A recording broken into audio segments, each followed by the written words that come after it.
80 के दशक में एक अभिनेता बहुत ही तेज़ी से उभर रहा था। हम दीपक की बात कर रहे हैं। बड़े बड़े मूवी डायरेक्टर उनको अगला सुपरस्टार मानने लगे थे। फिर अचानक ऐसा क्या हुआ कि उनका करियर एक पल में तबाह हो गया। यहाँ तक उनकी बीवी तक उन्हें छोड़ के चली गई। चलिए ये चौंकाने वाला सच हम आपको बताते हैं। देश के पहले मिस्टर इंडिया दीपक परासर 2 अप्रैल 1952 को पुणे में पैदा हुए थे, एक पंजाबी फैमिली में। पिता ने पढ़ने लिखने के लिए दिल्ली भेज दिया। वैसे दीपक का बॉलीवुड में आने का किस्सा बड़ा ही रोचक है। 1976 की बात हुआ ये कि उन दिनों वो दिल्ली विश्वविद्यालय से ग्रेजुएशन कर रहे थे। एक दिन वो अपने दोस्तों के साथ कॉफ़ी पीने गए थे। वहाँ देखा कि एक जगह लड़कियों की लंबी लाइन लगी है। उन्होंने पूछा कि ये क्या हो रहा है, तो एक लड़की ने बताया ये मिस दिल्ली कॉन्टेस्ट की लाइन है। वहीं दूसरी लाइन भी लगी थी लड़कों की। दीपक ने एक लड़के से पूछा तो पता लगा कि ये मिस्टर दिल्ली कॉन्टेस्ट की लाइन है। इतने में दीपक के दोस्तों ने मजाक मजाक में उनको चुनौती दे दी, तुम तो सबसे ज़्यादा हैंडसम लड़के हो, चलो इस कॉन्टेस्ट को जीत के दिखाओ। तो जोश जोश में दीपक ने भी अपना नाम कॉन्टेस्ट में दे दिया। मगर हुआ ये कि दीपक ने सारे कॉन्टेस्ट के लड़कों को पीछे छोड़ दिया और मिस्टर दिल्ली चुन लिए गए। इसी प्रतियोगिता में पूनम ढिल्लों मिस दिल्ली चुनी गई थी। मगर अभी तो और बहुत बड़ी सफलता मिलनी बाकी थी। मिस्टर दिल्ली बनने के बाद उनको फ़ौरन हवाई जहाज़ का टिकट दिया गया और अगले ही दिन मुंबई बुला लिया गया। दीपक भी चल दिए और किस्मत ने भी ऐसा साथ दिया कि वो सबको पीछे छोड़कर 1976 में देश के पहले मिस्टर इंडिया चुने गए। बस यहीं से उनका नाम पूरे देश में होने लगा। एक से बढ़कर एक मॉडलिंग के ऑफ़र आने शुरू हो गए। मगर दीपक को हिंदी सिनेमा से अब तक कोई भी ऑफ़र नहीं आया था। 4 साल तक वो मॉडलिंग करते रहे और प्रोड्यूसर और डायरेक्टरों के चक्कर काटते रहे, मगर बात नहीं बन रही थी। अचानक उनकी किस्मत ने पलटी मारी। साल 1980 की बात है, होली का दिन था। B.R. चोपड़ा के बेटे ने उनको संदेश भेजा कि पापा आपसे मिलना चाहते हैं। इतने बड़े डायरेक्टर का बुलावा आते ही दीपक फ़ौरन उनके बंगले पे पहुंच गए। वहां पहुंचते ही सामने B.R. चोपड़ा बैठे हुए थे और उनके बगल में कुछ और लोग भी थे। उनको देखते ही वो चिल्लाने लगे कि चोपड़ा साहब का हीरो आ गया। दीपक के पहले तो कुछ समझ में नहीं आया, मगर बाद में B.R. चोपड़ा बोले कि मैं एक मूवी बना रहा हूँ, इंसाफ का तराजू उस मूवी का नाम है, जिसमें तुम जीनत अमान के साथ मेरे हीरो हो। दीपक का तो जैसे सपना ही पूरा हो गया।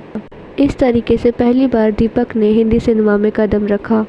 मूवी ने बहुत अच्छा बिजनेस किया और पहली ही मूवी से इनका डंका बजने लगा। इसी साल उनकी एक और मूवी आई। मूवी का नाम था आप तो ऐसे ना थे। इस मूवी में रंजीता और राज बब्बर भी थे। ये मूवी भी खूब ज़्यादा चली, मगर उनको सुपरस्टार बनाने वाली मूवी का आना तो अभी बाकी था।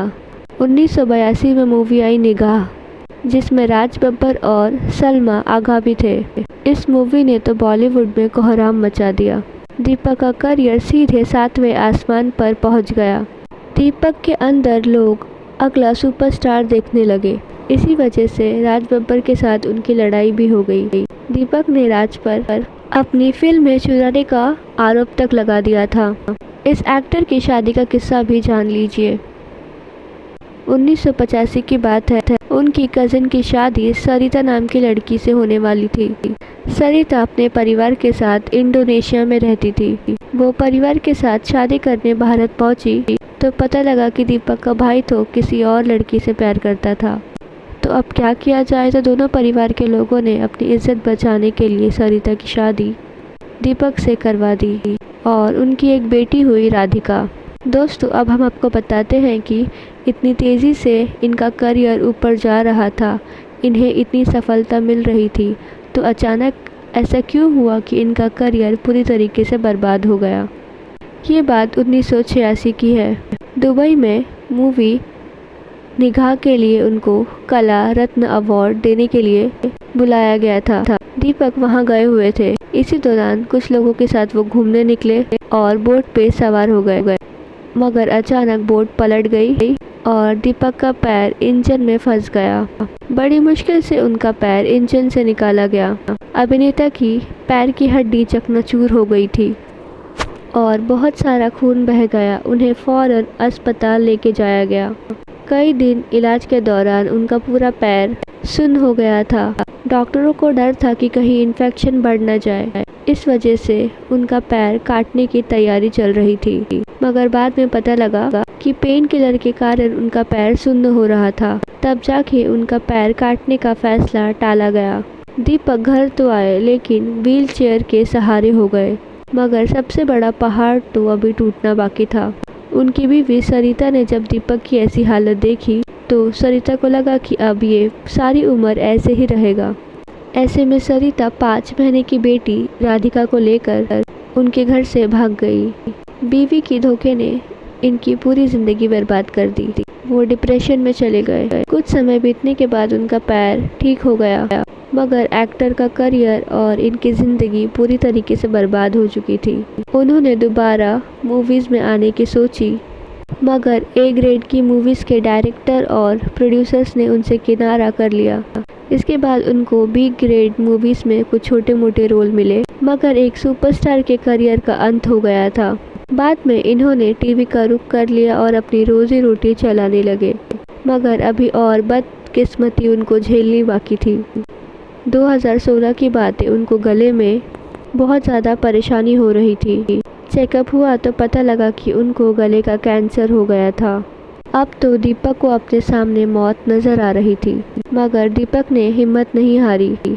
बड़ी मुश्किल से कैंसर का इलाज करवाया और दीपक की जान बची।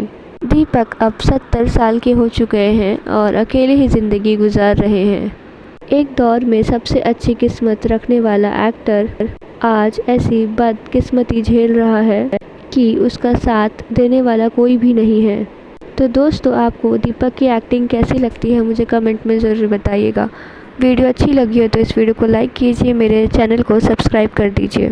मुझे कमेंट में ज़रूर बताइएगा कि आपको वीडियो कैसी लगी। So thank you so much इस वीडियो को पूरा देखने के लिए। Thank you. और मुझे कमेंट में ज़रूर बताइएगा कि आपको ये वीडियो कैसी लगी।